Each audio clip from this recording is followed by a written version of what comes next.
G'day, legends. Dem3Boyz podcast is proudly supported by Jericho Australia. Need to trim your face or need help grooming that incredible beard that will make Jesus himself jealous? Head to Jericho Australia for all your beard trimmers and products. Make sure to use the code DEM3BOYZ, all capitals, at checkout to receive your 15% discount. Let's make beards great again, fellas.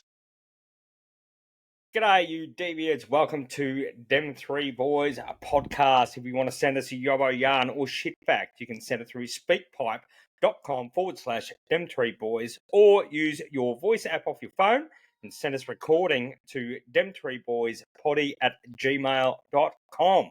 Also, don't forget to check out our socials and get all the goss. We look forward to hearing all your yarns and shit facts. Now, let's get into the next episode of Dem3Boyz podcast. Let's fucking go. Woo you.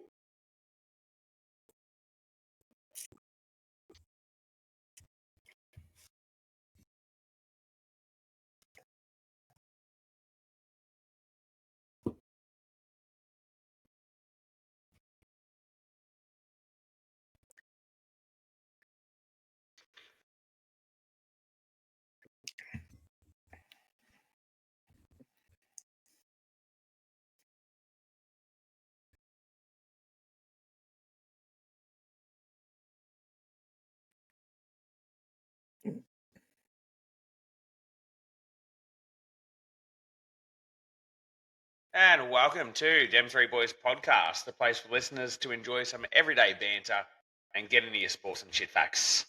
A good way to get the community involved with some boxing and UFC. And let's not forget about the little man with all other sports. Legends. Mate, How are we?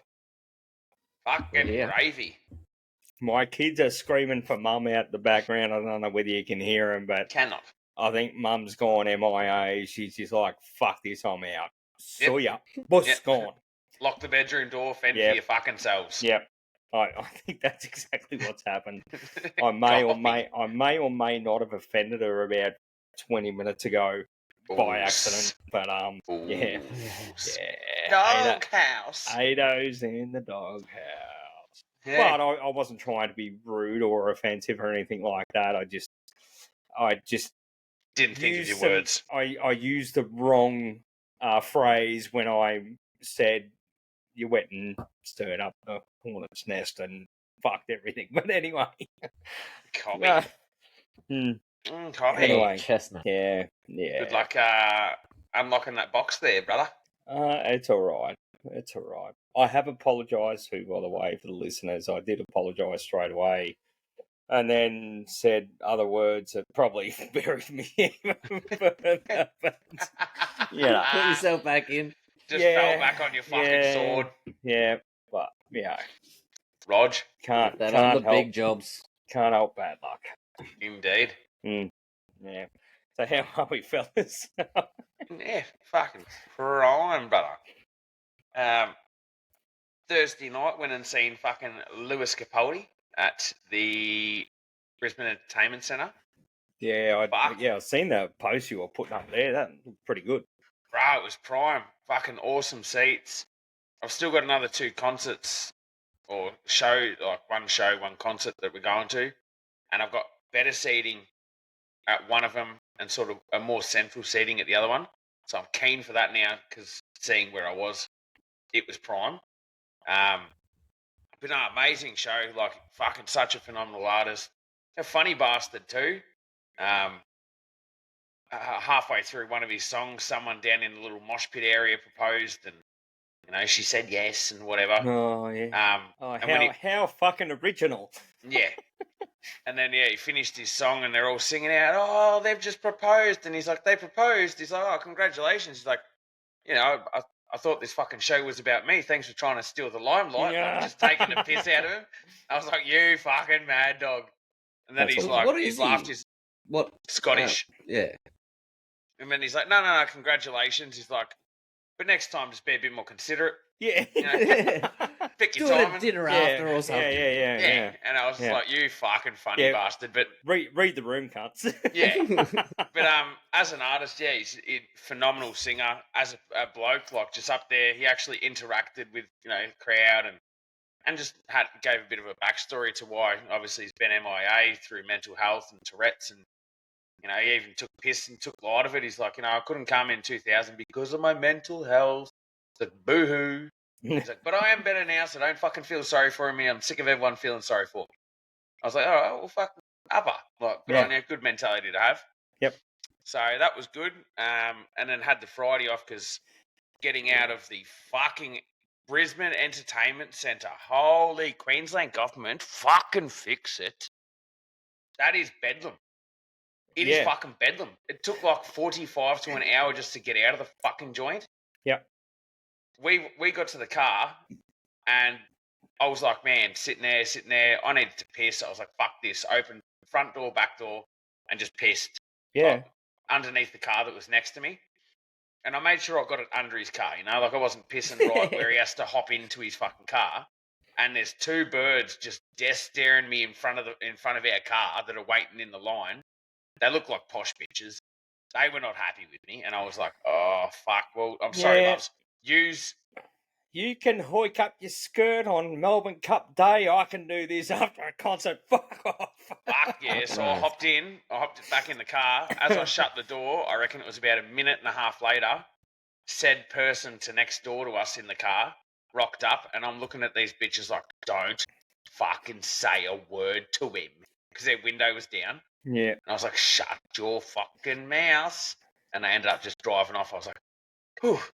But then he got out first. I looked at the wife. I'm like, what the fuck are you doing? How's he came 5 minutes after we've got in the car and he's out first? Fucking barge your way out of this cunt. And we ended up getting out eventually. 45 to an hour later. Yeah. Then, recovered Friday. Had cricket Saturday. Ended up in a draw, lads. Well, a draw was better than a loss, though. A draw is better than a loss, but we did. You were saying it was a team you'd rather draw against than lose. 100%. But we had the chance to win. Amazing catch. 2 amazing catches in the outfield. 1 full stretch, 2-hander. 1 one-handed outstretched. The skipper took a one-handed Mitchell Stark-esque fucking catch after he bowled the ball. It got hit back at him and just stuck the mid out and it stuck. And then number 9 batsman comes out, 3 balls later, spoons the ball back to him, and he fucking dropped it. Oh, of course. The easier ones are always harder to catch. Yeah, get the screamer and miss the simple. And then they just blocked out the rest of the day and got the draw, the fucking dogs. So, dirty on that. But, once again, last time we did play them, they flogged the fucking piss out of us. So, happy with the draw there. Sunday... Can't say the same thing about England. But anyway. We'll get on to that. Sunday, very chilled. Just watching a bunch of fucking random shit, some boxing, fucking everything. Cricket. Oh, cricket. Oh, stop. Cricket. Oh, how fucking good is a test match? All I'll say is, Piers Morgan, take that humble pie, you pommy fuckwit. And today, the daughter's birthday. Happy birthday, little miss. Yep. Little Booze turned 6. Went to... It's all downhill a little school. Bros. A little school gig where she got starts next year. It's all over. she got an award for acceptance that and it says that for interacting and engaging with people who may not look like me, but encouraging them to basically be a part of everything. So she's trying to involve every kid of either colour, size, fucking disability, whatever. She's involving everyone. So I was like, fuck yeah, little woman. Awesome. Shows that you got a good heart on you. We're talking pre-potty about sleeping in, boys. Yes, we were. Mm-hmm. What did I do the fuck this morning? Oh. Yeah. Whoops. So because I went to the concert Friday and I turned my alarm off Thursday, went to the concert and turned my alarm off for Friday because I was not going to work. What did Leroy forget? Re-alarm. Re-engage. Turn the fucker back on. So out of nowhere this morning, when I'm meant to be at work at 6:15, I get up at 5:30 so I can have a shower and fuck off. 6:30 rolls around and Sim's like, "Babe, it's 6:30. Why aren't you going to work yet?" And I was like, "Fuck!" And launched out of bed, checked my phone, message from the fucking boss man. So I've rang him as I'm fucking ripping fucking jocks off and running to the shower. And I was like, "Bruz, I know I'm late. Fuck, I'm sorry. Be there soon. Catch up." And just hung up on him, jumped in the shower, quick 5-minute fucking tub of I felt like I was fucking Turbo Man in there. Ran out the house with my beard still dripping fucking shit from the shower. Fucking gunned it to work. There is no worse feeling, though. It is sucks there? ass. Yeah. I felt so tired. I felt so fucking rushed. Yeah. Heart was fucking just like, fuck me. Can't even have Anxiety. a coffee. Can't Have a coffee. Nah. Anxiety's kicked in. I'm the only cunt who can fucking drive the truck, even though our truck's not there anymore. I've got a remote crew with me. So I'm thinking, fuck, I hope he's sent him to do something. Car's running like shit. I've got a mechanic coming Friday to look at that. I think I've done my coil pack or fucking injectors on the cunt. Something's wrong with it. It's running like a tank. So I'm just like, get me to fucking work. And I got there. I was stressed. I was fucked up. But the day went smoothly after that. So Can I can't only complain. get better. Exactly. Yeah, and it got better. It got better. So I got my shit done, and that has been my wrap up because I'm getting anxiety thinking about it again. So, Jados, how has yours been there, brother? Oh, mate. Busy. Work's flat out. Coming into the end of the season, we're trying to just cram as many re-roofs in before this wet season comes. So, yeah, it's not fun at the moment, especially in this heat. He's good thing though, he has promised us come New Year we will not be doing any re-roofs till March due to potential wet season. So we'll just be doing re-screws, gutters, hopefully inside stuff. So that'll be a good change compared to last year working in the fucking rain all the time. Hell yeah. So that'll be a good change. But no, the boys, we had I didn't do fuck all Friday night. Had a couple of pre-drinks with the boys. They come around and we organised because we had Christmas party Saturday, and we all costumed up and all that for that. Fuck, it was I did see hilarious. your Jesus suit. I'll get you the photo of everyone. Picture. I'll get you the photo of everyone dressed up. One of the boys, bro, he got best dressed for sure. He's black fella, and he had, because we all had to be in partners and stuff, and we all drew it out of a hat, and he picked white chicks, and it just works so good for him being a black fella. Yeah, and he full fucking paint, like got white face paint on. He had a wig on. He was wearing a fucking shirt with a denim jacket, tight, like a denim skirt and everything. Yeah, and he had the black legs too, so it was like he was halfway between costumes, like he got his stockings. It was so perfect.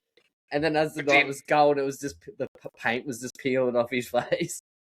But do you notice no one would fucking call him out for being racist? But if we yeah, 100%. If we done that shit, oh my god, we would be castrated and fucking hung. Yeah, put your head in a bag of coal and shake that shit around and then take that off and look like a real gollywog, mate. You are the most racist white person in the world. Fucking but if you reverse that shit, well, it doesn't matter. Yeah, play on. But yeah, he had the best costume for that. Like, I'll get a photo to you when I've got one of 100%. All of us, but it's like a big landscape one, so it's real hard to see. Well, it might be alright if you pull it up on the computer or something, but on your phone, it's a bit hard to see. But yeah, we started. I had a couple boys come here. We had a mini fucking barbie in the morning just to get some kind of substance in because there was probably not going to be any food stops for the rest of the day. So we smashed the fucking feed here in the morning. Midday, we went over to the boss's house. As usual, boss man was not fucking ready. Luckily, though, he had a fuck ton of beers in the fridge for us all. And we just sat at his house for an hour or two, just sinking tins, all chatting shit. Then we got in a bunch of cabs and started a mini fucking pub crawl until we eventually ended up in town. was telling you boys, we had a business card. Not my business card this time. We had work's business card. Thank fuck. And it had a $6,000 limit on it for the night. I don't know what we ended up getting up to, but it was getting to about roughly about midnight or something like that. And the card went missing. And everyone's checking pockets. They're going through, because everyone, not long before that too, we all got out of costumes and got changed into like town clothes because you couldn't get in the casino and stuff like that, dressed like a fucking Jesus and stuff. So I was like, where the fuck is this? Yeah, but it was just like, where the fuck is this card gone? So we're in the cars just ripping bags apart, going through everyone's fucking pockets trying to find it. I ended up calling right when fuck you, Joe.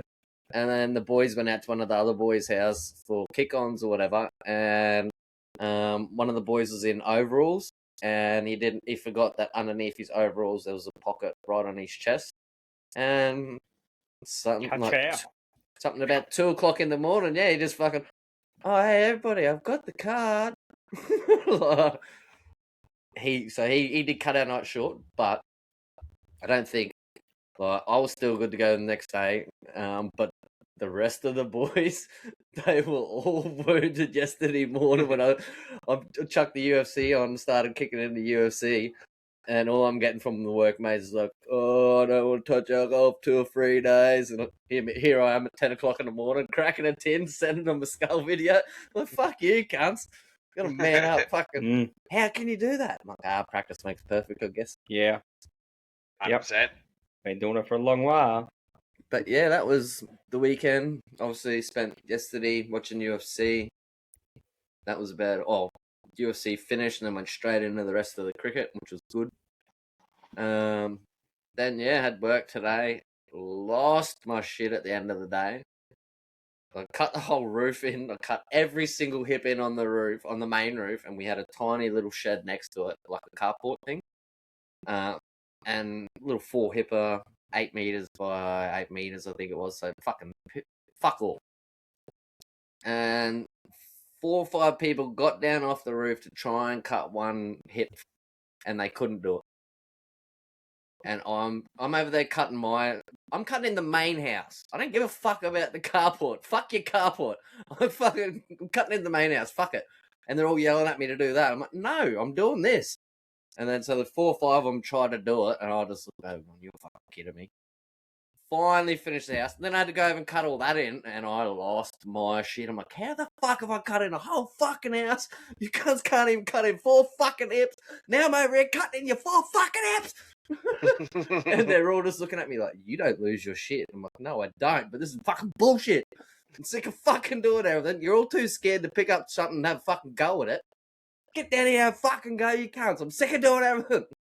Everyone's just looking at me like, you don't lose your shit. I'm like, yeah, well, I fucking am now. They're like, just get in the car and go. I'm like, no, I'll fucking cut your shit and then I'm going. And I cut that last sheet. I cut that last sheet and just fucking like, and I'm throwing sheets like all my rubbish. I'm chucking it, fucking cutting it, chucking it. Like, fuck you, cunts, fuck you, cunt. Cut that last one, just grabbed everything. Off to me car, me big bag, me fucking esky, everything, just loaded out, filled it in. Like, see yous. Where you going? Fucking oath. Catch us tomorrow, cunts. Do better tomorrow. I'm not dealing with it tomorrow. Do better tomorrow. That's what I'm saying as I'm driving down the street. Do better tomorrow. Yeah. But yes, that's been me there, Bruss. Nice. Fuck yeah. How about you? I've been up to fuck all. Really? Jamming. Like, just, well, not like all I do is work. Speaking of sleeping in, though, I did have an employee sleeping on me on Friday. Ooh. And I wasn't happy. Because then on Saturday, I had to go in and do their work. And then on Sunday, I had to do more of their work because they didn't do it properly. So I lost my day off because of incompetence. I love running businesses. It's great. Yay.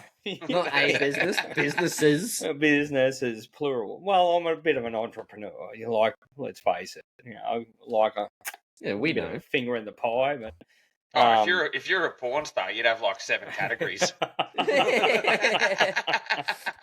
It wouldn't just be one fucking direct roll there, brother. You'd be fucking fingering, bit of bondage, bit of fucking this, bit of midget, bit of this. I was waiting for the midget. You know, I Elf slid porn. that Yeah, one. I'm the midget. Dress you up in an elf suit. Christmas is coming up. It'll be a good special. Fuck yeah. Yeah, so I have just had my ass hanging out, and then today of all days, like it just did not go well for me. It didn't start well. It didn't go well at all during the day, and then I had one of my employees send me a message this afternoon going, "I can't work tomorrow," so no, because I'm not busy enough. Can't you? That's why I ya? employ you so that I don't have to. But anyway, yeah. So it's name and shame the fuckwit. No, I'm gammon. no. I'm gammon. Don't. No, look, this employee, she's been employee of the month for probably like 2 years. So Fuck yeah, no, you deserve a day off, love. Fucking take 2. Yeah, but This gun will come down to just kill take you. one. Take one. we do have a rule within the company: you can't take leave in December. That's just a company rule because it is peak period. But yeah, no, fair. So that's first for week, Ozpost, I'm guessing. We are now into the second week of December, and she's taken a day off. It's like, I'm guessing that's for the Ozpost one. Yeah. And that's fair. Like with that industry, they need to. Yeah. If you're going to sign up for that type of role, you need to expect that those peak times aren't really a holiday time. It's like a retail worker. You know, you're not getting Christmas off at a retail worker. You'll get fucking holidays any other time of the year except fucking holiday time. So busy. Fun fact: Australia Post now don't have to deliver to people with dogs. Oh. Yeah. If your dog is aggressive or your dog gets out all the time, they do not have to deliver to you. Full stop. End of story. Period. Fuck yeah. Go pick go get a post off.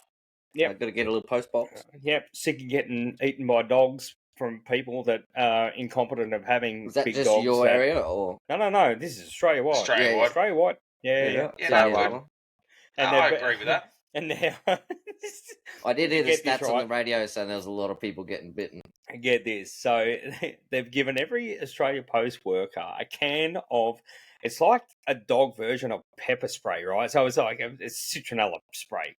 And this shit is like a pepper spray. Yeah. And it makes dogs go fucking, like they do not like it because most dogs don't like citronella, right? Yeah. But like pepper spray, 20% of dogs don't get affected by it, so they just get angrier. Yeah.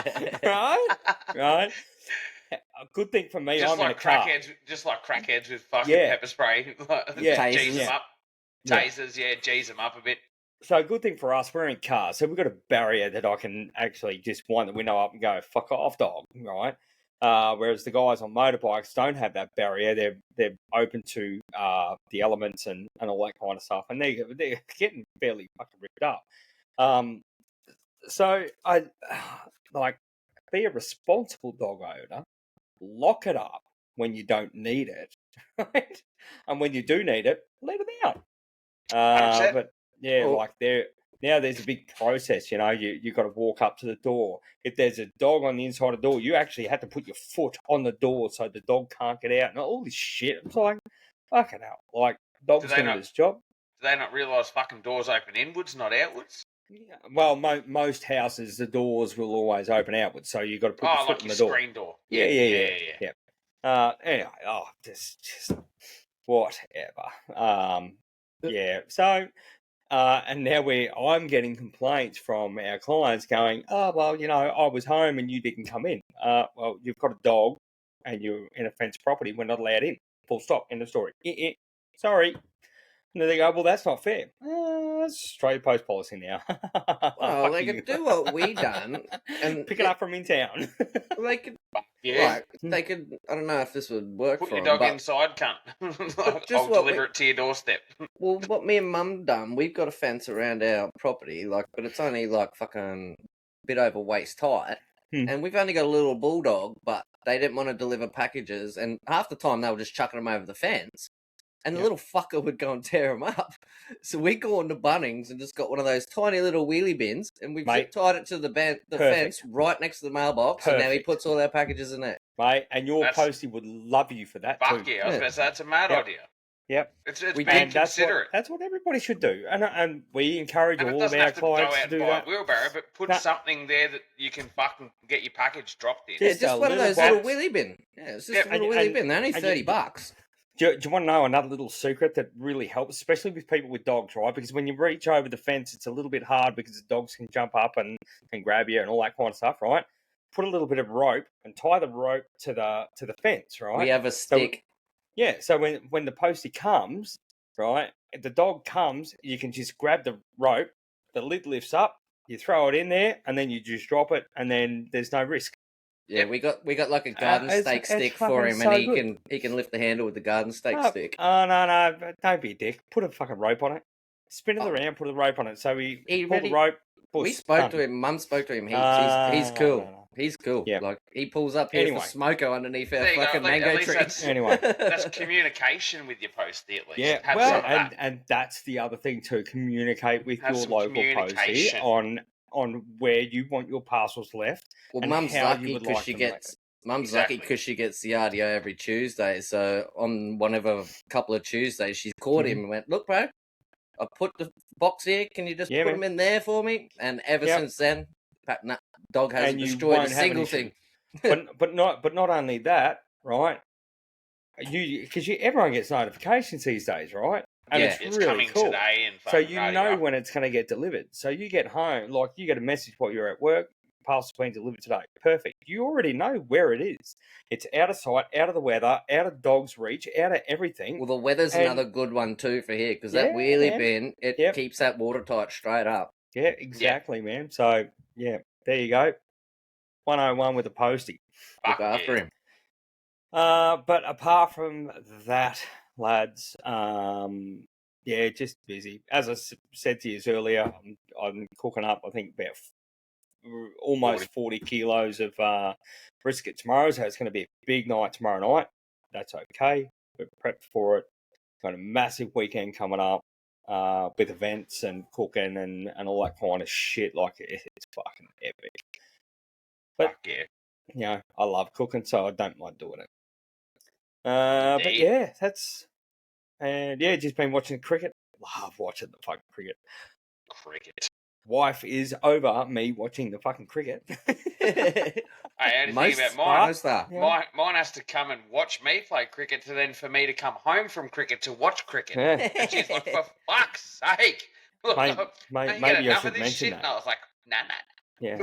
Maybe I should mention that. But yeah, look, it was really good to get the W yesterday with the boys, which we'll talk about later. It was good to have it wrapped up yesterday too, so we didn't miss anything tonight while we're doing 100%. This. 100%. Damn straight. 100%. Well, I do quickly have to mention though a fucking bit of a get well to my oldest brother. Not me oldest brother, but me older brother. One of your older brothers. Yep. It's the one that has a pretty shit heart. Had heaps of open heart surgeries and rah-de-rah. He got taken to hospital the other day, a couple of days ago. His heart rate, boys, was 197. Yeah. Holy shit. Yeah. That's so epic. they had to do shock treatment on his heart, basically to reset it. Recalibrate it and sort of drop it down. And he got recalibrate. I like that. Yeah, and it's the easiest way to explain it, I guess. It is. Yeah, and set the timing chain out right. Yeah. Fuck yeah, yeah. He got his timing chain redone. And drop it back down. He ended up in Royal Melbourne, where all of his specialists and doctors are that he normally goes and sees anyway. He does have to have some more tests and shit upcoming and potentially another surgery. But he is now on the mend. He's back home. His heart rate is back to normal. But just a shout out to that legend for, showing a bit of grit in shit times and just, he did not want to. He's one that's just, he doesn't want fuss. He doesn't want people fussing over him. He doesn't fucking he just wants to be at home with his kids and his wife, and but he stuck it out as much as he didn't really want to, and got it all sort of manageable and sorted at the moment. So yeah, Sken, just a shout out to you there, brother boy. Thinking of you, love you, and you're an absolute fucking trooper. So keep up the recovery there, brother, and fucking fingers crossed that your test results come back fucking all gravy, and you don't have to have any more fucking ops or do it's a nice, easy, simple one, Russ. So nice. Love you, mate. Cheers. Awesome, Russ. Awesome. I just had to get that out there because fair enough. It's been a lot of head noise for me, and as shit as it is for me, I struggled to contact him, or not contact him, but call him, because going through childhood and everything, like I've seen a lot of the good and a lot of the bad, and a lot of stress, and I can't compare that to what he's felt.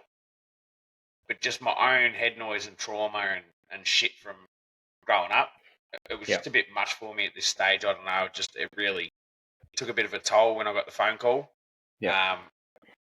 So I kind of felt like I was a bit of a shit brother for not daily, hourly, checking in and seeing how he's doing. But I just couldn't. I didn't want to break down. I didn't want him to feel any worse than what he already felt. So I just had to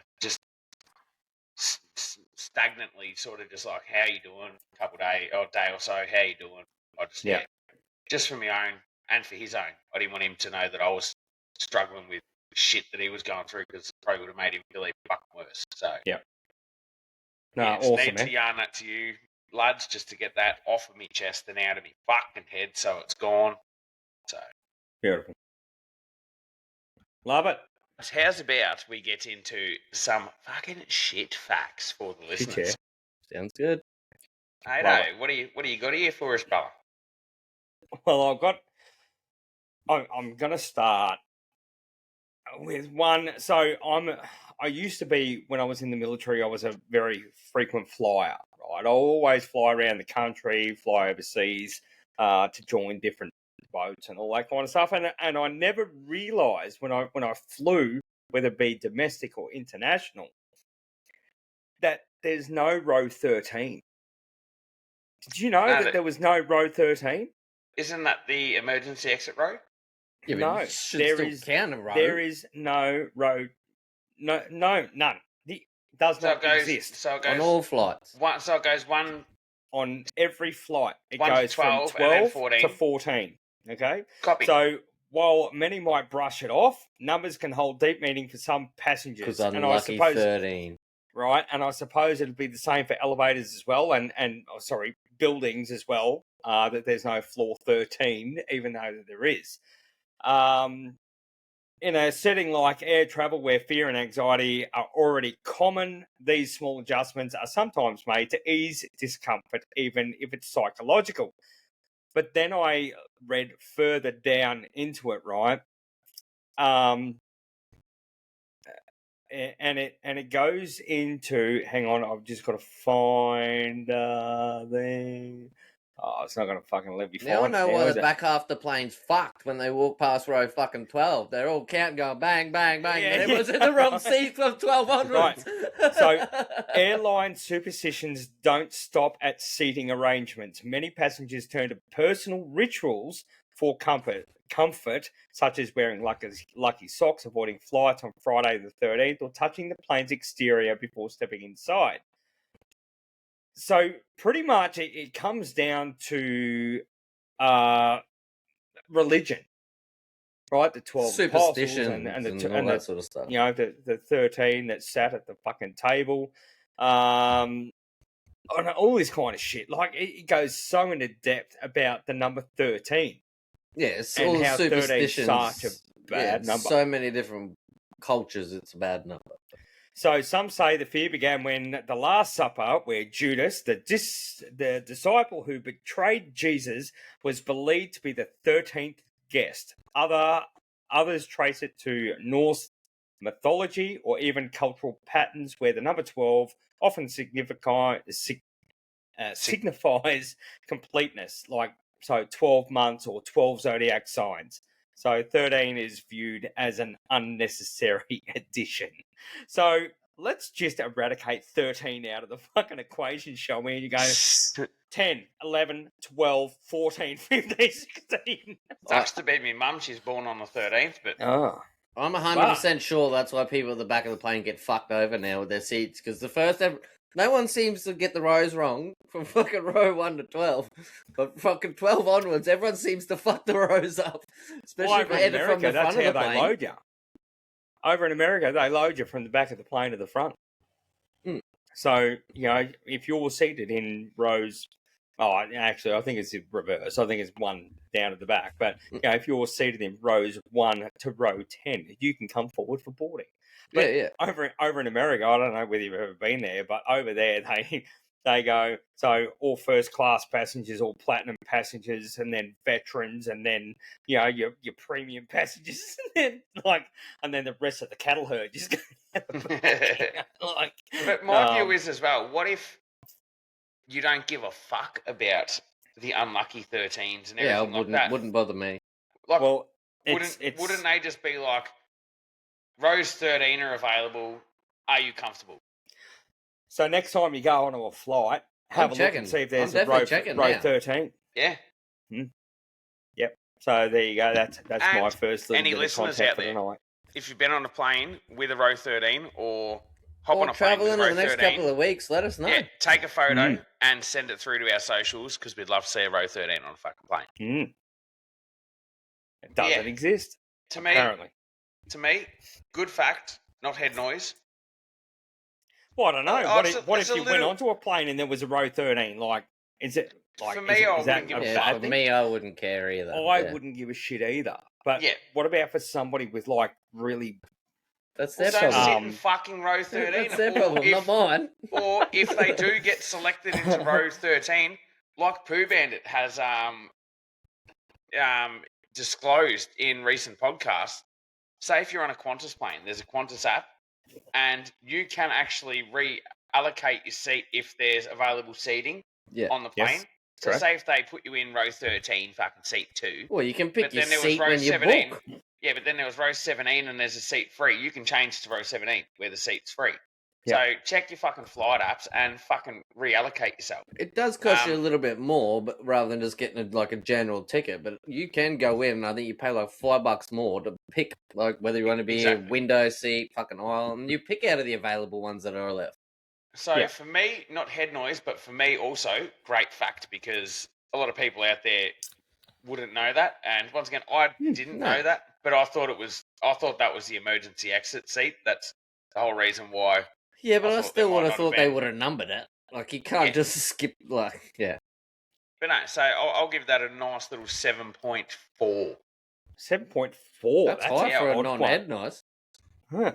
Yeah, no, once again, it's a good fact, but 8 and above is head noise. So I'll put it at 7.4. It's a good fact, but not head noise. I was at 6.5, so... 6.5, 6.5? 6.5. Are you fucking kidding me? Oh, he's trying to rip you here. Okay. He's trying to go for the W. He's W.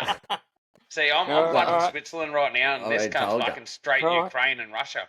Already told you. So we got a 6.95. Copy. As a first fact. Okay. I like it. I thought it was pretty cool, but anyway. It is a cool fact, but whatever. No. Just, whatever. It's just a missing aisle of seats on a chair. So I gave you up there, Russ. I gave you up there. Right. Oh, moving on. Well, boys, my fact. All right, this is from 1970. Hold on, let me pull that up. 1960, sorry. Three. No, so 1960, two brothers bought a failing pizza shop for $900. One traded his half for a used Volkswagen Beetle that they were using as a delivery vehicle. That brother worked at the post office, and he had a full-time post office job. And this is why I thought I'd throw this one in. So he had a full-time post office job, so he'd only come and help his brother when he could. The other brother, through his whole fucking life at it, he was obviously you can't Google back then, but he's fucking doing whatever he can, research or whatever, trying to reinvent pizza. And this is what we now know as Domino's, boys. But before it was Domino's, it was, where is it? It was Dominic Jacks. And yeah, so once the post office brother, it was getting too much for him. And he's like, I can't work that. The other brother threw his whole fucking, heart and soul into it. So the one that was working at the post office said, righto, boss, we put $900 into this fucking between me and you to buy this business, that Volkswagen. I'll take that. We'll call it even. 6 or so months later, it boomed. So his brother got rid of half of his shares in the company for a fucking 1960 Volkswagen Beetle that apparently in today's market is only worth $12,000. And Domino's today's market, if he had kept his half his shares, is worth $500 million for 50% of Domino's. Because Domino's is now $1 billion industry, so it is classed as the worst financial trade in history because he swapped 12 grand for a potential $500 million. And back then, 12 grand would have only been what? It would have been roughly $450. Like that's why it would have, worked out for that $900 deal. Yeah. But in today's money, 12 grand he took compared to the 500 mil if he had a just. So did the brother look after him then after? There's a big long article, and I was waiting for that to come up, and it doesn't say anything about that. It basically just says he went off to live his normal life as a postie, and married a lady, did whatever. That's why and old mate took off and become a businessman and did whatever the fuck he did. That's why Ado's working so hard. He missed out on 500 mil. Trying to recoup the money. Did I? you with your posties and your little fucking VW fucking Beetles. Oh yeah, I don't have a VW. No, you had to sell it now. Upscale. Yeah. But yeah, that's the two brothers there. Looks and I'm assuming this one's the one that ran the pizza shop, and that was the one that stayed at the postie. Yeah. Well, I'm more of a Pizza Hut guy, so I'll give that a fucking 4. Nah, I'm gamming. No, that's fucking head noise for the poor cunt that sold it. One little trippy thing I forgot to mention too. The only reason he got so successful was because he was working around a college campus, and he was one of the first people starting to do deliveries in the college campus, and everyone was like, "This is too easy." So that's what made his business boom. The delivery is what made it go nuts. And then he started planning all these routes, like getting maps like a postie would, planning the most fucking, the easiest... Most efficient. Imagine thing. that was the postie, though. He made that efficient map thing, and then that's what made it all just go bonkers. So what you're saying is they were the first... pizza delivery guys. No, but that's what boosted their business. So they were doing like just a couple of deliveries here and there, and then old mate realised all the colleges around, and he worked out put a shop here. I can deliver to this college, this college, this college, this college, and I'm 5 minutes from all of them because they're the ones that want it. I don't need to be in the suburbs because nobody wants it in the suburbs. And he just locationed it. Yeah, and he prime locationed it to the target audience of young youth, I suppose. Yeah, he fucking blew up. Domino's. Nice. Head noise for the cunt who lost the 500 mil. Well, that's a mob. not head noise for me because I didn't lose the 500 mil. Yeah, no. But I'll put it at a solid 7.7. 7.7. Look, I was going to go like a 5 because I'm a pizza. I love pizza, right? But I fucking hate Domino's. It is the shittest pizzas. I'm the same. Trust me. I'll spend $100 at an Italian restaurant on one pizza before I'll get 30 fucking pizzas for $10 from Domino's. but it went up a little bit because there was a postie guy involved, I suppose. So I'm going to put that at a... Oh, shit. Poor cunt. Poor postie, mate. He could have quit his postie job, and that's what I'm aiming to do. Mate, he could have run his own post office. Well, he was too scared. He was too scared to bite the bullet and commit. And fear is a big factor in any and his business. brother just went all... Well, his brother was living in the back of the fucking pizza shop at one point. Oi, and this will technically... This bit of shit facts ties in technically to my fucking motivation, boys. I'll look. I'll go 6.5. Even Steven. 7.765. No, it's not even. You're like 7.05. You're up. So you got me by 0.1, bro. Yeah, well, fuck, couldn't have been. Yeah, I was So gonna say it was fucking almost the same. Your second one would want to be fucking prime because I got a pretty patriotic one. Well, my second one is we spoke in the pre-potty. My second one's the head noisy one. All right. Well, how's about on this last fact, lads? Jado, you put your score in first, and then as I am the ultimate judge, I'll put mine in, and then ultimate judge. Oh, just well, you this can one, keep, just, you can hey, keep. I'm not bringing fucking. I'm not bringing voted facts this You round. could keep. So You could keep yours silent, and we could just vote, and then you could bring the last vote in. I will hear both facts. Ooh. I'll hear both facts. That way, I only judge you. You only judge me, and then he has his little silent vote there. Oh, I like that. I'll judge it. I'll write it down. I got me I got me a little pad and pen here, and I'll write down for both of you what my score is, and then I will announce at the end of shit facts who got what score. Okay, I like that. So I go first, right? Yeah, mate. The order, Wes. Okay. So, right. As I said, it's very, very, very patriotic. On the 8th of December, which is today. Ari's birthday. It is Ari's birthday. Shout out. On this day, on the 8th of December, an attack on Pearl Harbor happened in 1941, bringing the US to World War II.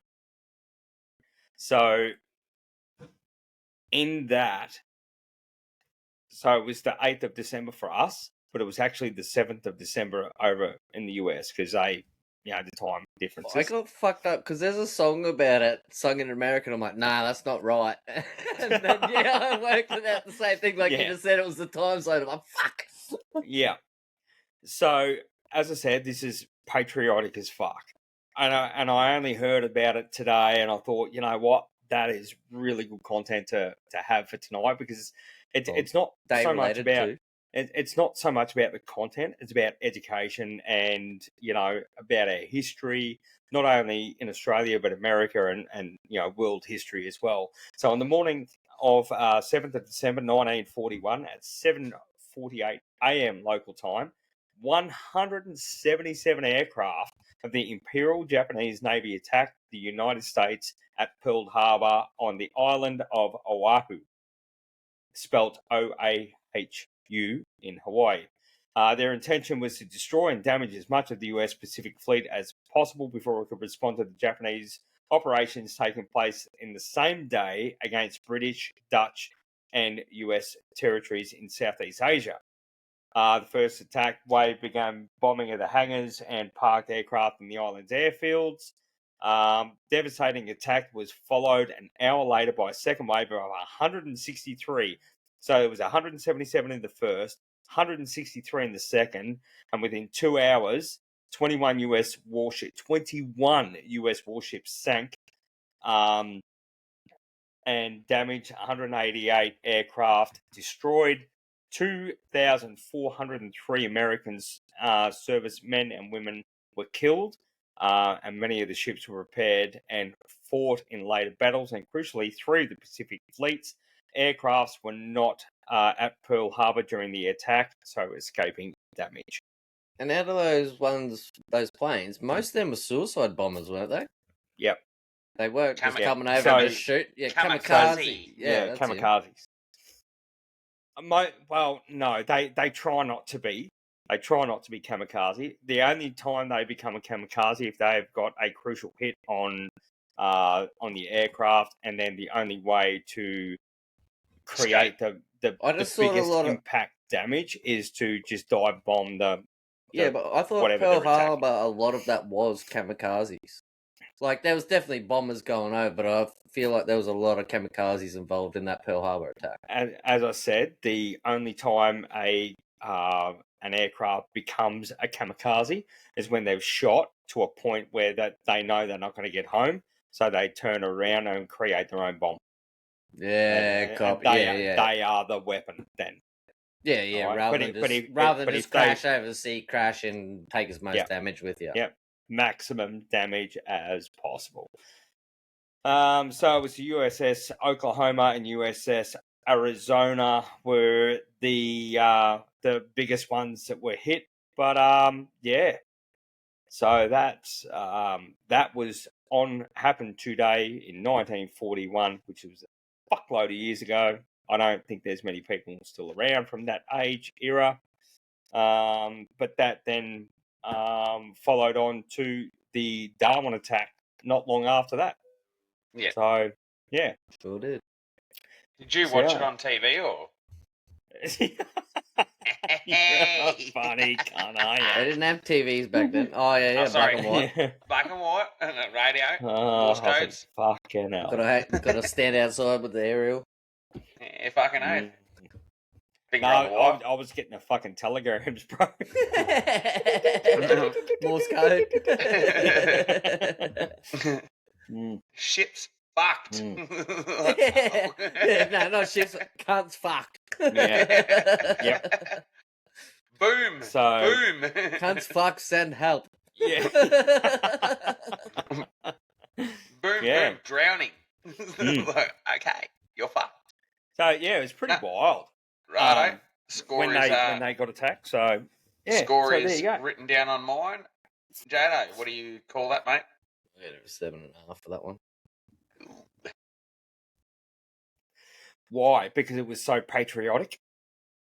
Well, maybe because I love that shit. Yeah, yeah, me too. I'm a sucker for As soon as you said patriotic, fucking all three of us are, you fucking idiot. Like, I stand up watching footy at home when the national anthem comes on and put my hand on my chest, mother. Like, Same here. Fuck. Yeah, I'm that cunt. Yeah, Take yeah, the yeah. hat off. Fucking stand up. I'll Yep. do that sitting at home. And I make Yeah. the kids do it too. And My daughter does it Jado. because of me. Yep. Jado, I will just give you the red hot tip there, brother. Not only patriotic, but it was fucking a fact about the 8th. While it's the 8th, and my daughter's birthday's the 8th, so you want to make it a fucking. Yeah. The one would be pretty good. Well, this one's got, You would want this me one's got head noise to get written an all over absolute. Oh no! Well, no. Fuck you. You're getting 0.1. it. I was going to say you'd want to give me a mongrel right now, but if your head noise fucking me, can't. You're in trouble. All right. Come on. Ah, boys. So at age 52, the Rolling Stones bass guitarist, Bill Wyman, he married 18-year-old Mandy Smith. Though the marriage only lasted a year, What a legend. yeah, marriage only lasted a year though. Then his son, Stephen, he's PH too. That's it. Game over. Negative It's point. all over. I just had to throw that in there. PH info minus. Yeah, so Yeah, righto, copy. So Bill's son PH then married Mandy's mum, making Bill the father-in-law of his ex-mother-in-law and the step-grandfather of his former wife. And that's them married when, or the 1 year that, or Oh, can't. so yeah, his son went and married her mum, and then he became. Do you reckon it was payback? It had to. 100% it It was would have been cunt. payback, right? I reckon I reckon PH wanted the fucking 18-year-old, and the dad was like, nah, I'm going to plow that bitch and fucking get her. And he was like, are ya? Did ya? Well, how's about I fuck her mum, and now I'm in charge of you, dog. Well, not just fuck her mum. Not just fuck her mum. Married. No, but that's what I mean. He probably thought, I'll just stick it into mum, and then thought, you know what, I'm going to marry you now, and now, Dad, and then, you're under me, cunt. Yeah, and then made his dad the father-in-law of his ex-mother-in-law and the step-grandfather of his ex-wife. Oh, no. Ado, you're in... Isn't there a law against that? There's step. Yeah, but there's... He split up with the daughter. His son married the mother. What kind of mother... Like, they're not related. No one's related in the situation. Well, they are. They're now step-in-laws. Yeah, but they're still related. One's in-law... Yeah, but not by blood. There's not a single blood connection at all. Just because the son's now married his ex-wife. Yeah, but it's still related, right? Yeah, they're just in-laws, though. They're not bloods, but still. Yeah, no, it's in-law. So, yeah. Like, technically, I could say, hear it this way. I could have married Sim, and Glenn could have married her sister. Well, I know two brothers that married two sisters. Like, because technically... Yeah, but... A dad marrying a daughter and then the son marrying the mum. That's the head. That's a relation. That's a relation, right? There's no step in that. That is related, inbred. Well, step. Inbred. No, step. No, it's inbred. The dad fucked the daughter. The son fucked the mum. They didn't fuck each other's. Yeah, misses. there was no cross same blood. I know that there's no cross contamination there. I get that. Cross contamination. But there is still a level of inbred in that. Like, it's fucked up. Righto, all right. We've got it out there. Ado, what is your verdict? It seems like you have a bit of head noise there, my bar. That's up there. That is definitely up there. I'm not going to deny that, and I'm not going to take that away from Jaden. That's a pearl. That's a 9 for me. That's way up there. Oh, boys, that's up there. That's impressive. That's good intel. I found that at Smoko today. I'm like, I need facts. I need facts. You're gonna have to fucking do some calculations right here, bro. What'd you give me a fucking 4? If he's giving me a 9, I only need to be over fucking. I'm calculating 5 to win. No, he was 0.1 above you. Yeah, and if you give me a 9, so now listen. Unless you give him a 9 last one. So I've even written down some comments here too, right? Righto, Pooh Bandit. So we have I'm learning from the very fucking best of shitmen. So for shit facts. Copy. So Ados, I've got 8th of December fact. Boo's birthday, which is the 8th, plus relevance of today, plus relevance obviously of the past, being the 8th of the information that we were given. And it was patriotic. So I gave him an 8.8. 8.8. Which coincides with the fucking fact, you know what I mean? And it was the fact. Yeah, the 8th of the... Yeah, got it. Got it. Right? Yep. But Jado, what I have for you is PH info minus. Minus 8. But I also have... So, you've got a fucking minus 0.8 on you already, right? It wasn't a full 8. I didn't give you a 1 or anything. It was minus a 0.8 for being a PH fact. Because fuck PH. You're muted, so I can't hear you dickhead. So I'm automatically 0.7 behind now. You were 0.8, right? 0.8 a minus. But that was only for it being a PH fact. So you got an 8.5. So you would have been a 9.3. You would have been a 9.3, but it was a PH fact. So a 8.5 plus a 9 is yours, and Ado's is a 7.5 and an 8.8. So that's why I said he does have a little bit of calculations going on here. But I'm pretty sure off that fact, you might have won there, Jados. So you would have smacked it out the park if the cunt's name wasn't Stephen with a PH. You would have got 9 I could have skipped that part, but I thought we have to pull up those kind of relevant facts. No, but you would have got a 9.15. But yeah, but you got to give that relevant facts. Like, 100%. I could have just called him a Stefan. I think it actually is Stefan. Or you could have just said. You could have just said Stefan. Yeah, no, you could have just said his name was Steve. Like, don't even mention the fact that it was a Stephen. Well, I think it's fucking Steve. I actually think it's Stefan though, because it's Steph, and then AN, so it probably is Stefan. Stefan, probably, yeah. But it's okay. You can still be a Stefan. You still came out on top. You can still be a Stefan. You could have literally cleaned up a bit more on that one, Bella, if it wasn't a PH. Should be right. And see, I didn't give you a shit fucking 7 score minus 0.8. Look, can you see that? Yeah, you can see that. Oh, fuck, he married a doll. Have a look at that shit, Ado.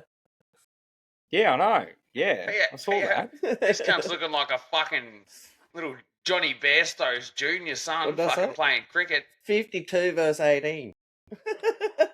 It sounds like a cricket score. She looked fucking... she looked good for 52, by the way. Fucking does. Other way around, bros. Righto. Love you. Just Happy doing birthday, baby.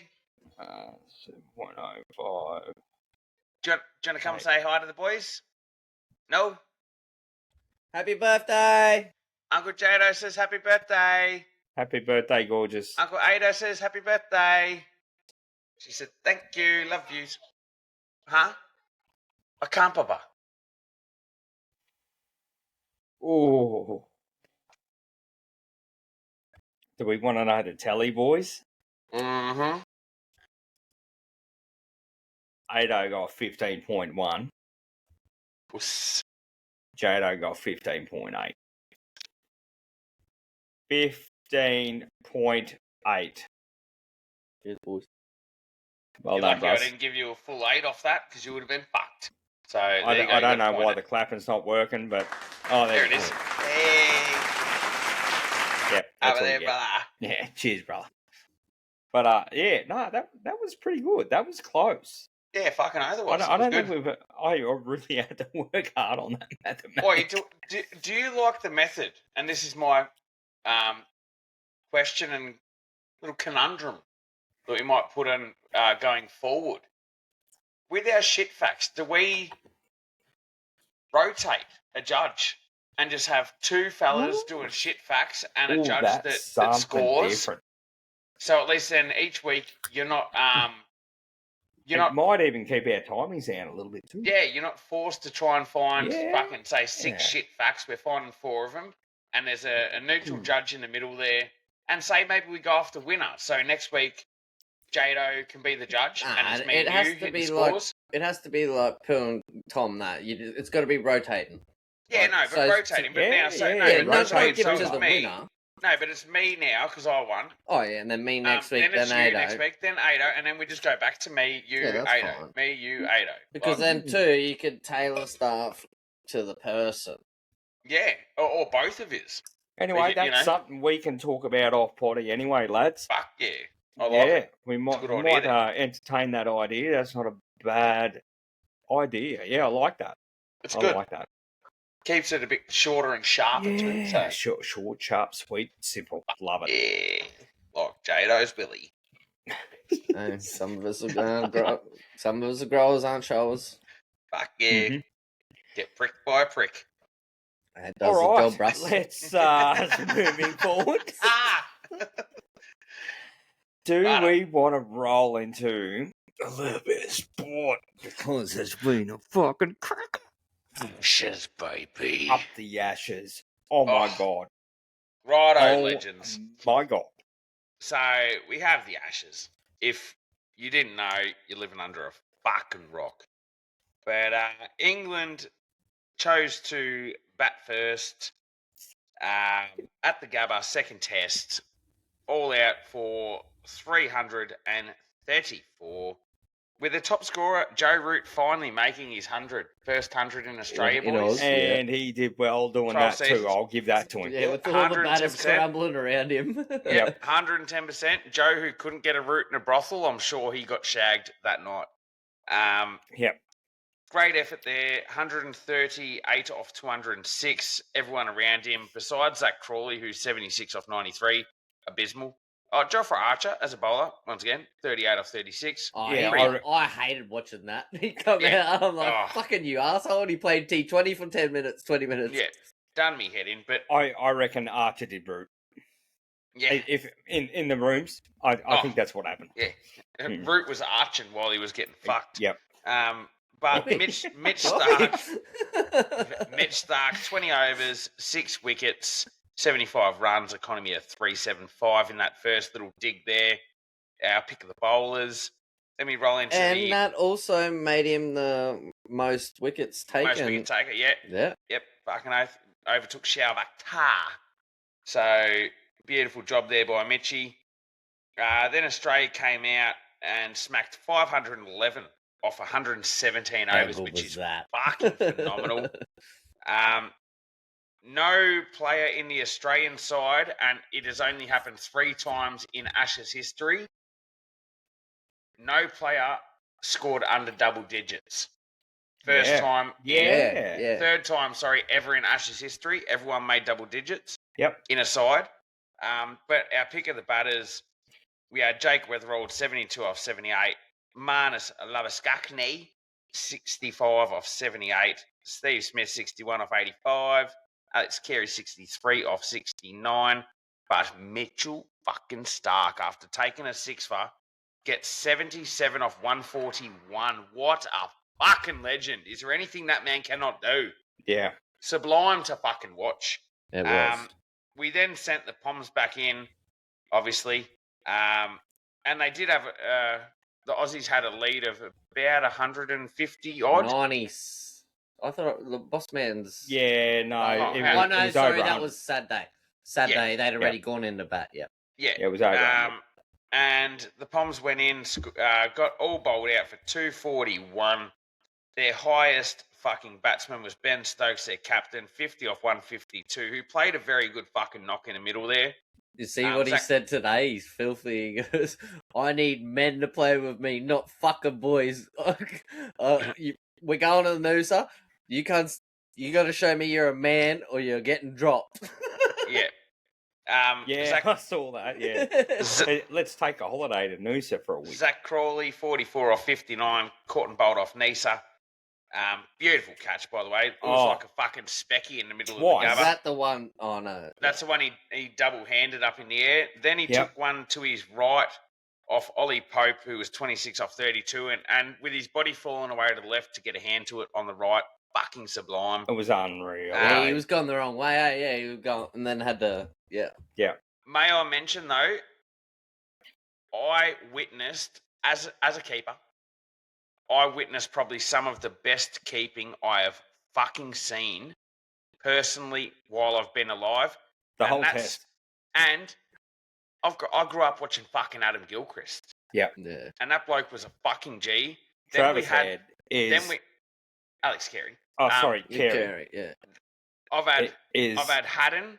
Next I've level. had Gilchrist. Yeah, I've had Matty Wade. I've had Tim Payne. We've had fucking now Carey. And it was honestly some of the best keeping I have fucking seen, period. I like how he gets up close on a fastball.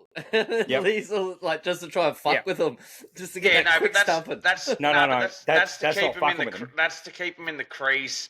Yeah, that's what I mean. And he gets those quick stumpers. Not many cunts can get those quick stumpers like he does. But taking 130 plus K ball up to the stumps is fucking balls. Yeah, that's what I mean. Not many cunts can do that, and he seems to just nail it nearly every time. But he only ever did it to certain batters. Batters that move out of their crease and move forward. Carry. It was like and they were pulling back into their crease because they were worried that if they missed, was gone. Yeah. right? fucked their Because they know footwork. he will get them.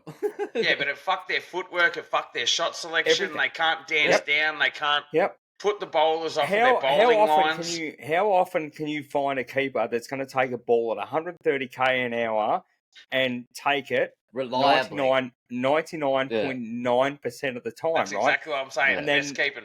when It's only England a were nick in, that he'll get fucked over. Like if it goes off. how many balls did they drop? I think it was like 4 or 5 crucial. Five. Yep, crucial five. in that the second commentator innings. was cracking the shit. And It it's was drop like, catches, what? wrong bowling, and wrong their keeper, fielding. once again, Man. their keeper, that Smith, dropped one of the most easiest nicks straight through to him, and he was standing fucking 15 metres back. Yeah. Gammon. Yeah, I think I've seen that one. Yeah, you've literally got Alice Carey taking a snick off of Ben Stokes up at the stumps to 130 fucking 4K. Yeah. Get out of here. Yeah. 100%. You've just got fucking schooled on how to keep. But in And saying that, are you gonna touch on Smith and that's Archer's still thing coming up. as well? Yep, cool. Michael Nisa got his first fifer. International. Yeah, he did real well in the second innings. Everyone was questioning the fact was it a big mistake to drop Nathan Lyon and play Nisa. Clearly, the selectors had a good fucking squiz at the pitch there and knew what they were fucking doing. I was a bit against it at the start, but plan worked. I still think technically, no, listen, hear me out. I still think technically you had fucking Cameron Green, who's an all-rounder. You could have dropped Josh Inglis and you could have fucking played Nathan Lyon, or you could have dropped Doggett and played Lyon and kept Josh Inglis to keep your batting team. I would have dropped Doggett. That was my view. I would have dropped Doggett over two of those selections. Regardless of that, it worked. Regardless of that, though, we were lucky enough to stay under the over rate. Otherwise, we were getting fined like England. Yeah, 100%. We were lucky to bowl them out under 80 overs. If we didn't bowl them out under 80 overs, we would have got $88,000 in fines to our team. They copped $66,000 in fines because they didn't bowl us out in the time.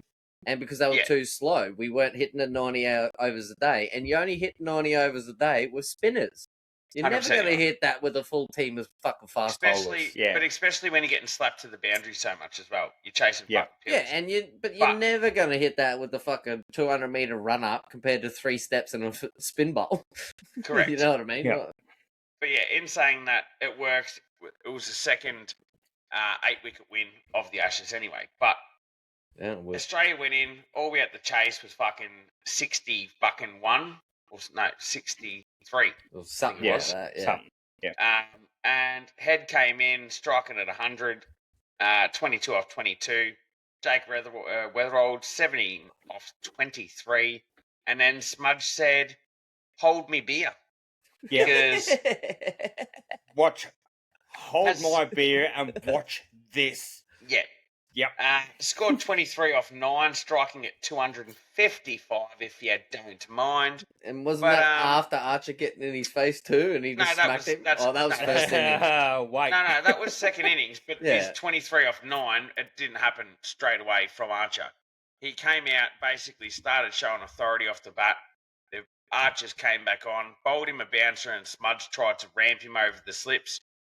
And tried to get in his head a bit and chatted a bit of shit, and Smudge just hit him back with the old, what, you're trying to bowl fast now when there's nothing going on? Yeah, that's what it was. Yeah. That's what it was. Bowl faster, bud. Yeah. That's champed him. So he comes back and bowls another one at Smudge's head, and he ramps him for 4. Then bowls another one at his, and chirped him again. Then bowls another one at Smudge's head, and he fucking smacked him for 6. Yep. And that was game, wasn't Archer, No. Then he smacked a fucking 6 off of Gus Atkinson to get the win. Over, yeah. But the funniest thing I've seen at the end of that, and obviously Australia won there with 2 for 69, got the fucking runs done. They were all shaking hands, and Archer walked up and couldn't look Steve Smith in the fucking eyes. He was like looking down, shook his hand, and looking directly past him, and I was like, "You little fucking bitch! You want to chirp him? You get smacked around the park, and you can't even have the fucking balls to look the bloke in the eye. So I would say that he was a little bit embarrassed, yeah, and getting smoked. as like from like a sporting professional from one to another, you know. have the respect. Mutual respect. Yeah, okay, have the respect. That's fine, but they're still on the field. They're still in the mode, right? Heat of the They're moment. still in that playing mode, and I think he would have been not only embarrassed, but he would have been like filthy at himself Oh, Yeah. 100%. and gone, I've But just you been say- smoked by this guy. But look at it in like boxing and UFC forms. They're professionals. They go out there, they punch on. Some of them get knocked the fuck out. Some of them get choked out. Been chatting shit the whole time, but they still have that courage to eye to eye each other and be like, "Well, hats off."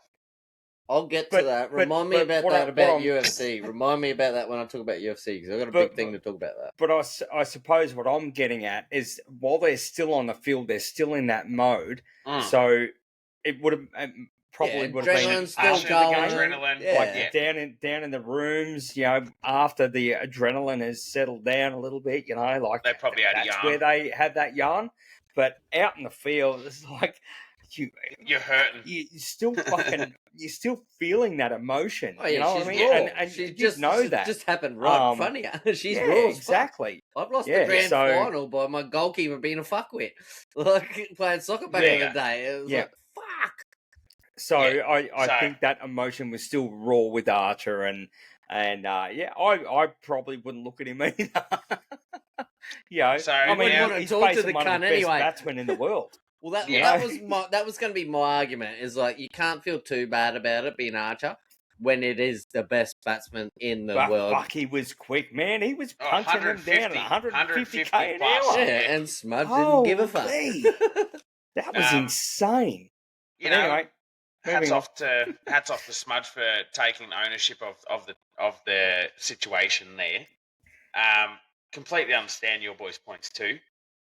So Australia 2 up in the Ashes, moving on to Adelaide, 18th of December next fucking Ashes. Can't wait. Let's fucking 10 go. days. 18th or 16th, it's one of the two. Yeah, But I do quickly just want to touch on our reserves. So Australia A versus England A's. England Lions, they're called. Oh yeah. Australia A won by an innings and 127 runs And he got back once, eh?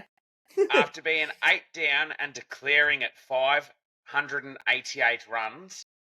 Sent England in 166 out, 295 Oh, out. How did Constance go? He was not playing. Oh, I thought he was supposed to be playing this one.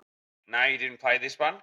But this is where I want to give you boys a bit of a holy fuckery.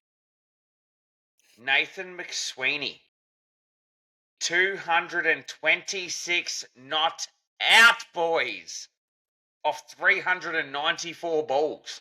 Not bad. why is he not in the squad? He's playing England that's- B grade hey, too, though. It's B grade versus B grade though. Yeah, but why is he and not there's in the talent. squad? If he's No, but that is our selectors. Hello. yeah, Like that, he's put his hand right up there.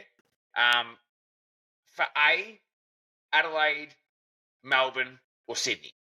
He's put his hand up in that mix to say, "Hey guys, because he's played Ashes before. he's played for Well, he's Australia. played for I don't know Australia. if he's. I I don't- don't yeah. think he's played Ashes. Didn't he play Ashes last year? We No, didn't no, play I'm pretty Ashes sure last he year. played Ashes No, last Ashes year, is didn't he? every 4 years. We versus India last year. The Gavaskar Yeah, Cup. no, he's played. He has played for Australia, but I don't think in Ashes. Okay. But definitely he- played for Australia. He's put his hand up to say, "Selectors have a fucking squiz at me." So But just he's done I enough. just wanted to Done throw enough that to out there put his for name yous. on the That's page. that's Fuck that's a big number. Big knock over almost 400 balls faced. Fucking top effort. So hats off to you there, Sweens. Good job there. England, not only your B grade suck dogs balls, but so do you. Yeah. Quick little fucking Ashes facts. Remember I did say it was some Ashes Yes. facts.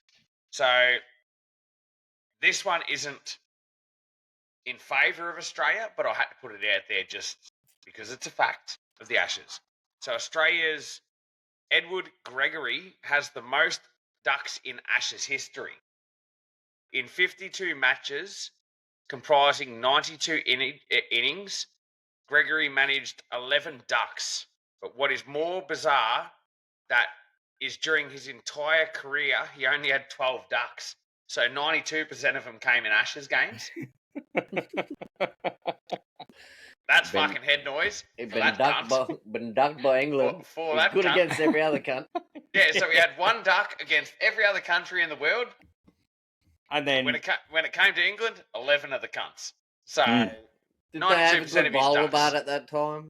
Oh, it was in fucking early days, so early more days, than long. Who knows? Yeah, probably had a prime bowler like a Brett Lee coming in and just smoking him. Yep, and this is probably going to change after this season, but it's truly incredible how close the cricket rivalry between the two nations is, Australia and England. Besides 6 draws, the current win rate stands at 34 for Australia and 32 for England. So we're about to go to a 35-32. Awesome. I'm calling it. We're already. Yeah. I'm pretty sure. Win one of these last 3 games. Oh, 100%. We're a potential of winning whitewash 2, if not 3, out of the last fucking 3. So the commentators were saying that the first 2 wins, there is no chance that it can be an England victory. They can't win the last 3. No. Not the way they played the first 2, anyway. No. Something drastically has to change, or fucking something has to happen on this holiday for them to even have a chance. And we have to fucking go to sleep. Like, we can just put it down to Bazball has been bashed by Australians.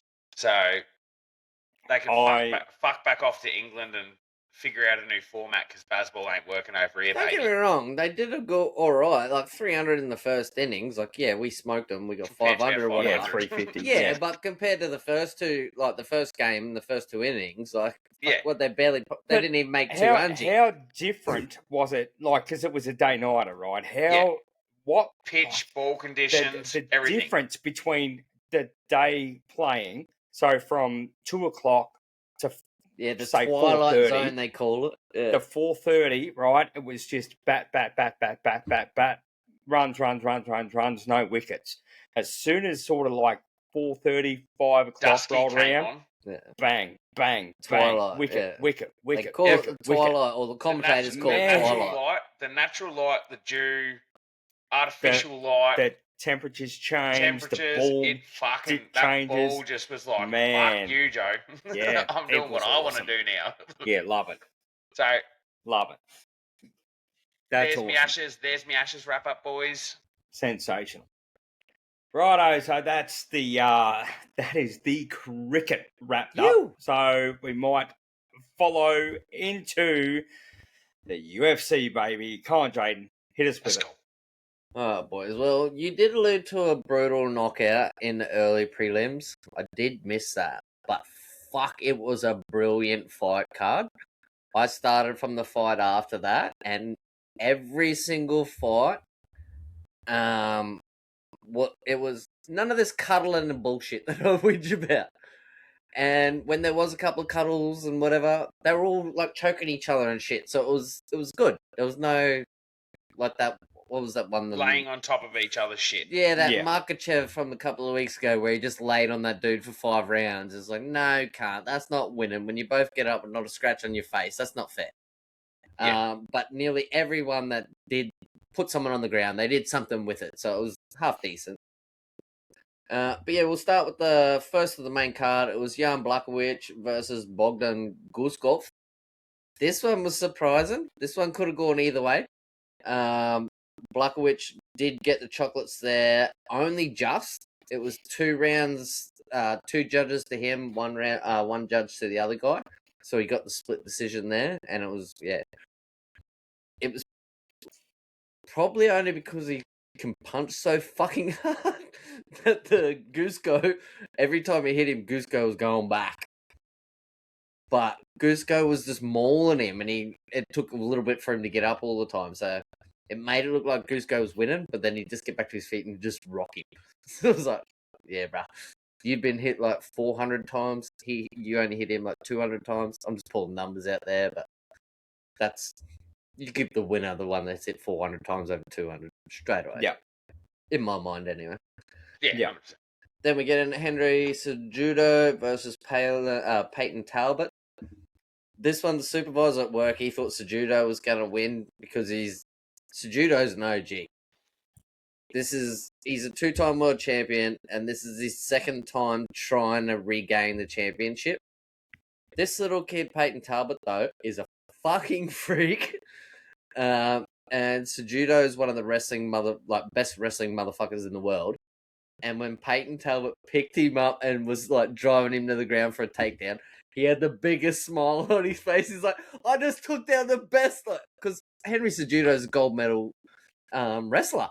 He's like, yes, I got him. I got the best wrestler in the world. And he couldn't take him down. So kudos to little Peyton Talbot for that. And yeah, he was having fun, that kid. He was having a ball. He rocks Cejudo, but rather than killing him, because Cejudo did retire at the end of this one. So I do think Peyton Talbot held back a bit. Didn't want to knock a grade out. Didn't want to embarrass him. Yeah, basically. Didn't. Yeah. Tarnish his career. Yeah. Like, it went to the end, and Cejudo was busted. Like, he had blood coming out of his nose. But I reckon Peyton Talbot, if he really wanted to, he could have killed... destroyed the fuck out of him. Could have killed him, yeah. And I feel like he just got into a point where he knew he was winning the fight, and he just coasted from then on in.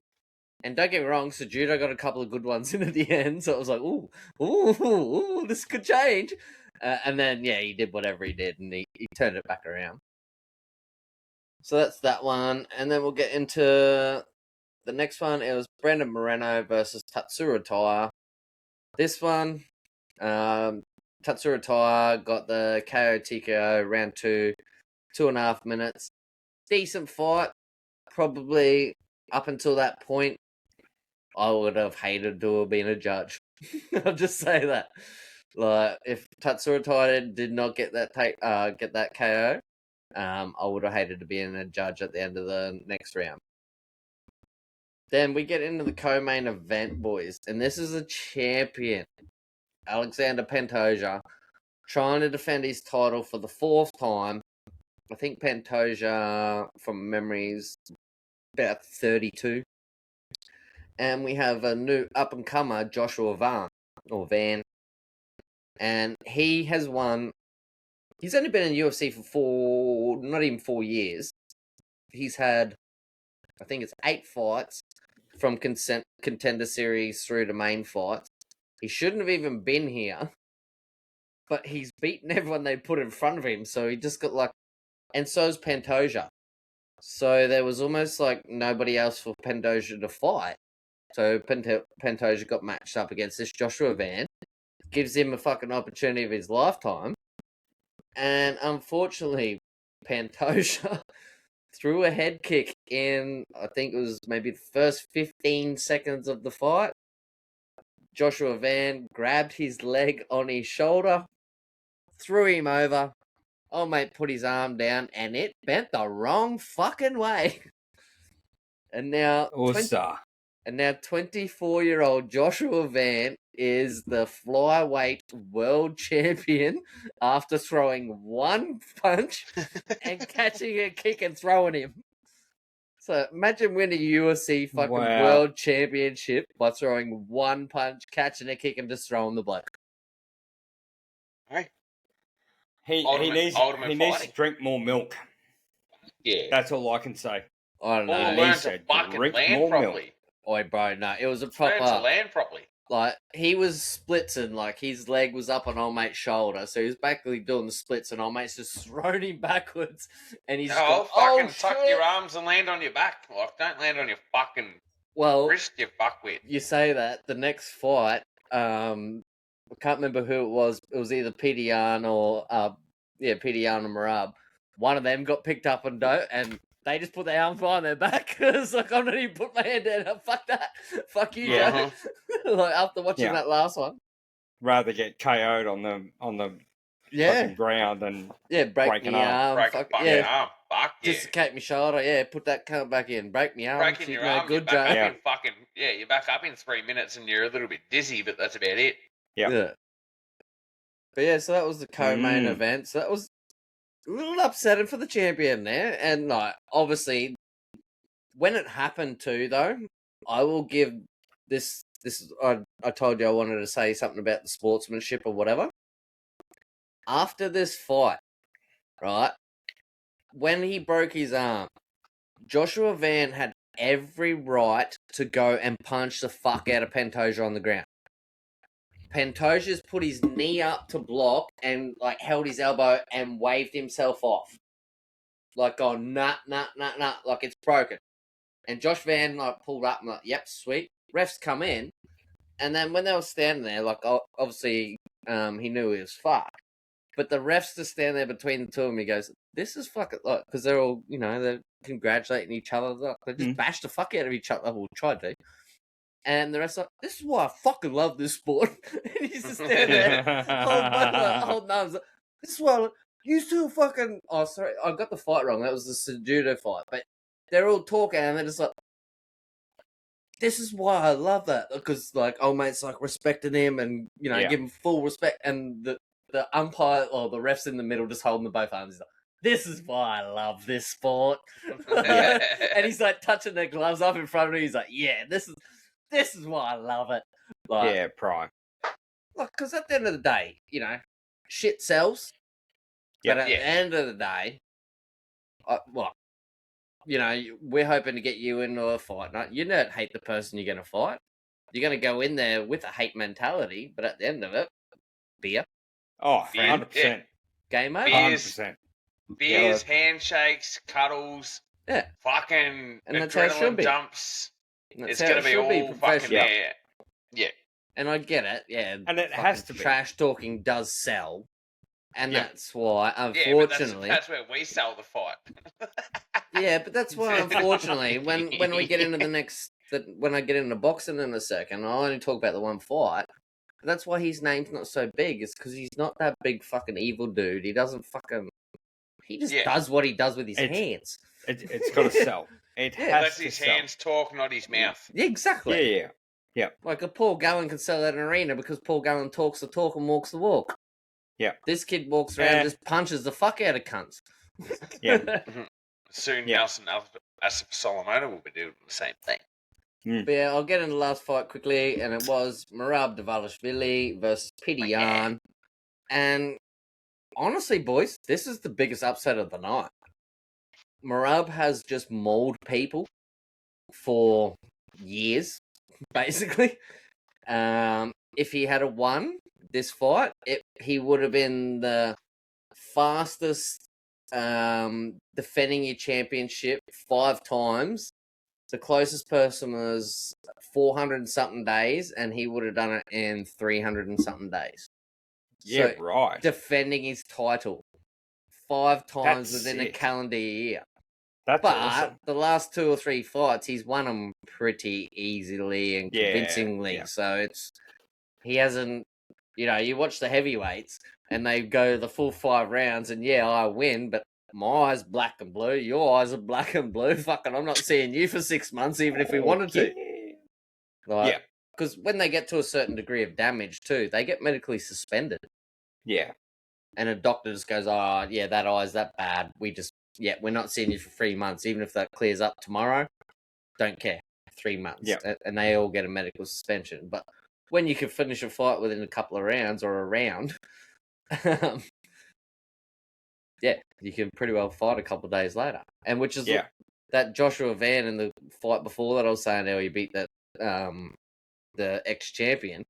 He won 2 fights in 14 days this year. And the first one he won, he was versing just a rookie, like another, because he's only very new to UFC. He was versing another rookie, and then 2 weeks later, somebody pulled out, and he's like, "I'll do it." and he jumped in and he beat the cunt. And that was like a ranked person. And I was like, holy shit. So he just jumped from being a nobody in the sidelines to beating this other dude to now world champion. Yeah, Fucking nice. hats off. Yeah. And if he hadn't accepted that fight in 2 weeks, he probably wouldn't have got this opportunity. Fuck yeah. If he had just let that slip. Fucking grit and growth. Grit and growth. But yeah, that's UFC, boys. I will quickly just run into the boxing. There was a couple of fights on over the weekend. Nothing really major to talk about, except for our boy, Jai Opetaia, boys. How fucking good was that, boys? Prime. Right. I haven't seen the fight. You could probably say a little bit more on it. But from what I've read, I've seen the knockout. Don't get me wrong, I've definitely seen the knockout. But I was on Christmas party when the fight was happening. But we have Jai Opetaia defeating, I don't even know how to say the first name, but I know his last name's Shinkara, via TKO by the 8th round. It was not a TKO, it was a KO. Well, no, so TKOs if you're still fucking... He was not moving. Squirming. He was knocked the fuck out. Oh, yeah, from what I saw on the ground after, but when the ref does these ones and you're still like that, that's TKO, technical, because you're not lights out. I will call it right now, K the fucko. Well, it's saying here, TKO, 8th round. Right? No. But, like I said, I didn't watch it. I've seen the knockout punch. We sort of talked about it before. From what I've been led to believe, Jai Opetaia fought for a good 3 to 4 rounds with a potential broken eye socket. And when he's knocked out Shinkara, he's potentially fractured his neck. Yeah, so there was a lot of whippy lash. Whippy lash. Not only from the punch. Not only from the punch, but the head bouncing off the fucking ropes and into the ground. He was... Dude, I just... can we... You can bring it up. I'm going to share it. It's a brutal knockout, brother. Apparently he's fractured his neck. And do you see I'm just going to share this for a second. Exactly why, Ado, I was saying, it's a KO. It's not a fucking TKO. It's a KO. The cunt is slept. Yeah. He is slept. Well, there's no 2 or 3 KOs on this card. I'm gonna play this. Can you see that? Big screen it. Yep. Yeah, we can see it. I don't know whether you can hear it, but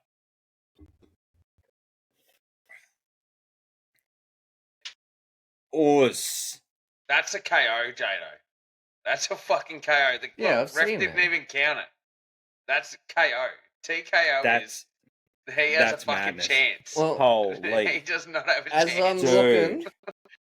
As I'm looking here, I've got TKO for those fights, and then there's 2 fights under that. I've got KO. Buckheads. So that's a KO. He's out like a light. Ado, we're gonna be playing that fucking footage. Oh, don't get me wrong, I've seen that as well. All your training camp, Ado, that footage is getting played, and you are fucking visualizing and attacking that. He's just got him right underneath the ear. Yeah, it was like between jaw and ear, and he just fucking sunk him on the button. According to Fox Sports, it's written here down as a TKO. That's a proper fuck you boxing knockout. Oh, I reckon it is too. Like the next fight's a TKO, then there's a draw. Then there's KO, TKO, and that then was unanimous insane. decision. My view is, if the ref has to count it and the cunt can't get up, that's a TKO. But when you're not well, if ref has to waive it too, my view is though, when the bloke is laying, the bloke is laying down on the ground and not moving, and the ref goes, no, that's a fuck off knockout. Mate, he was out like a light. Yep, and as I said, he was down there for about 5 minutes before they could actually... And they've even put him in the recovery position to... Yep. Yeah, he's knocked out. He's gone. Yeah, he's gone. I can almost guarantee you it's the same as fucking... with UFC now with sports bet. Hmm. So if someone's on the ground and they ground and pound them, and the ref has to come in and do these ones, Yeah. that's not a TKO or a KO. That's classed as a submission. Yeah, no, it's fucking stupid. That's how they pay it out on sports bet, though. I don't know what your Because the fucking cunt's apps are not that you're looking at. unconscious.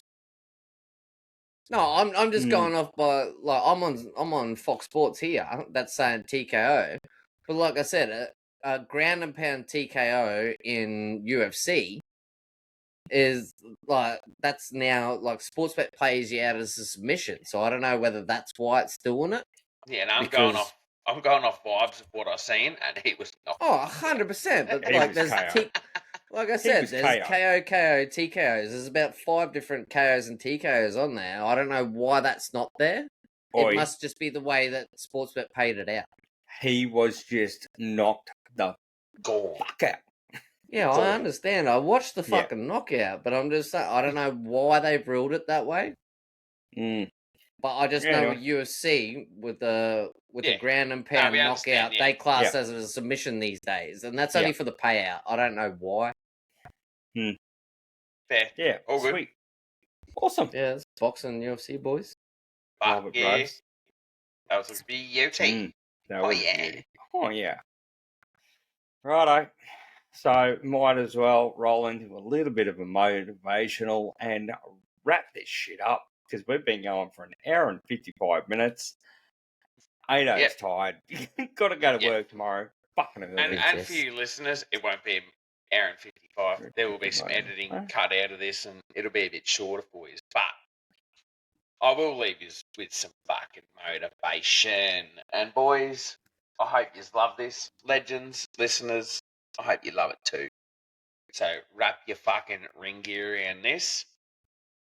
Without growth, we're stagnant. But with growth, possibilities are fucking endless. So you might be afraid to step outside that little boundary and fucking try on something that'll make you potentially grow. But if you don't, you're just going to stay in that stagnant fucking position there. But if you do step out that boundary, possibilities are fucking endless. So please, legends, work on some inner growth. Some self-growth. It's scary. Very scary. It's fucking scary. I'm going to give you the hot tip right now. Fuck if you step out of that fucking limelight of that stagnant thing that you're talking about, it's the most scariest thing that you will ever do in your life. Fuck yeah, it is. If you do that, the opportunities are huge. Endless. Yeah, but you got to jump in 100%. You can't jump in half-hearted. Nah, 100%. Commit. Fucking commit. Get out of that fucking stagnant state and fucking commit. And the possibilities, once again, are endless. Well, as we see all the people in the Alpha chat that have had the positive from the Alpha saying similar stuff, and they've gone on starting their businesses without, they probably wouldn't have without, thriving. But it's commitment. If you want to do it, as Ado will tell you, you don't get much sleep. Nope. Apple. And you don't get holiday pay, and you don't get time off, and you don't get sick pay, and all that kind of shit. But what you do get, so on that, and I'm only going to touch on this for a minute and a half, right? I started my first smoker 14 years ago, lads. 14 years ago, I bought my first smoker and I fucking started smoking meat. Today, I'm doing it for a fucking living. Mm-hmm. Because I love it so much. I love it so much. I love cooking food. I love experimenting. I'm not the fucking greatest at it, and I never will be. And I get that. But what I do works for me. It's the passion. It's the passion. What I do works for me, and people love it, right? And that works for me. But if you want to do something different, fucking go and do it. 100%. Don't fucking just go, oh yeah, it'll be alright. No. Fucking get in there, get it done, and follow your fucking dreams, lads. Well, on the back of that, like when I was down in Vic before I moved up here, 10 years plus mental health work. And I was like, I need a fucking change. And I was at that stagnant state. I was just doing what I was doing. I wasn't fucking casually sailing. going. Yeah, I wasn't going up any higher. And I could have technically gone up a bit higher, but I was happy. Not happy, but I was the drive comfortable. wasn't there. Yeah, I was comfortable in that fucking constant little fucking state I was in. And then I thought, fuck this, I'd love to move to Queensland. Better weather, better for the kids. I want to go outside the box and try some new things. And, mate, we're up here, loving life. You know, I worked for the Brisbane Lions. I'm out doing what I love doing, fucking, you know, in the outdoor sector. Without that, my growth would have been stagnant. Yep. So I took that fucking leap. And now the possibilities are fucking endless. Once again, I've worked for the Lions. I'm in sports turf management now. I could fucking technically go and work for the Dolphins, the fucking Broncos. Like I could do what I want to do if that opportunity came up. Fuck me dead, you know, I'd be grabbing it on the dick. But the chance is there and the opportunity's there because I didn't want to stay in that stagnant state. So for all you legends and listeners out there, whatever career you're in or whatever fucking goal or pathway you want to go for, grab it by the balls. Grab it by the balls.